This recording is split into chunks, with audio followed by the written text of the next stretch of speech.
What's up, everyone? Welcome to today's video. Welcome to the Gamer Dad channel. Thank you very much for tuning in.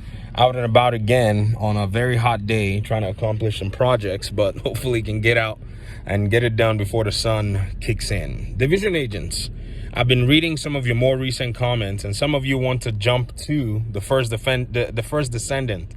Is this true?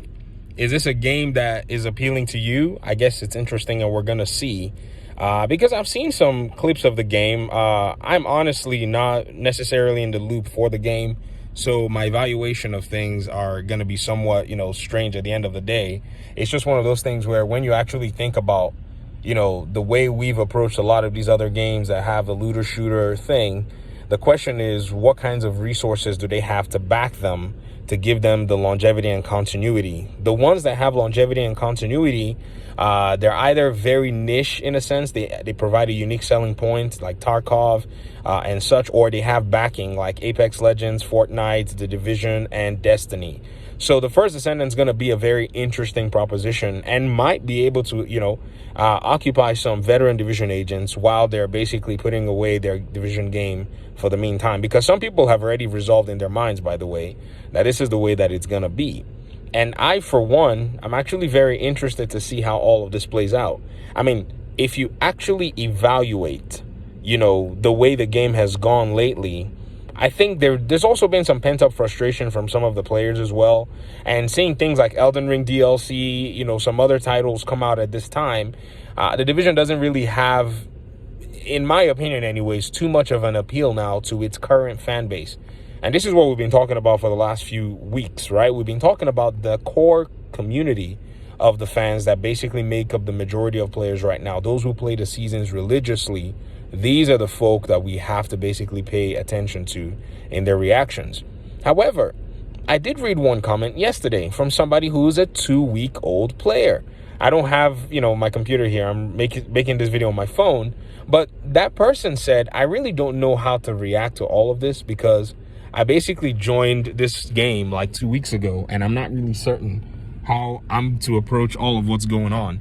To that I say, if you're a new player, enjoy the content. There is no hold on you. Don't worry about the old farts and the veterans. They've put in time. Their pinky could, basically tell you fun stories that they've had, and, their middle finger can tell you terrible stories that they've had in the Division community, thousands and thousands of them. So you go ahead and evaluate the game for yourself. You go ahead and engage with the game the way that you think the game, is going to basically work out for you. And don't worry, as much as there may be veterans that, are taking a different approach, there will be veteran players who will still be in the game, who will be rocking the regular game, probably not bothering with the season content, maybe doing raids and doing everything else because they're not interested in, departing from their main character. That can continue to help you. If you need any help, check the link in the description below. The LCN clan is a Division clan on PlayStation that can help you. They also run some, packages in terms of helping people on PC and Xbox. I say packages like it's something you have to pay for. No, it's free. Just go in there and talk to people, join the Discord server, ask, hey, I'm on this platform. I need help doing this, or I'm trying to get this. And people are there to run you. There are always people around that will be happy to help you at the end of the day. But it's really interesting, overall to see this shift in how the community has engaged with the game, in the last few years. And with the seasonal content, I think, like I said, there's just this pent-up frustration that the community's been asking for stuff that the developers have not necessarily prioritized. Could it be it was a matter of resources?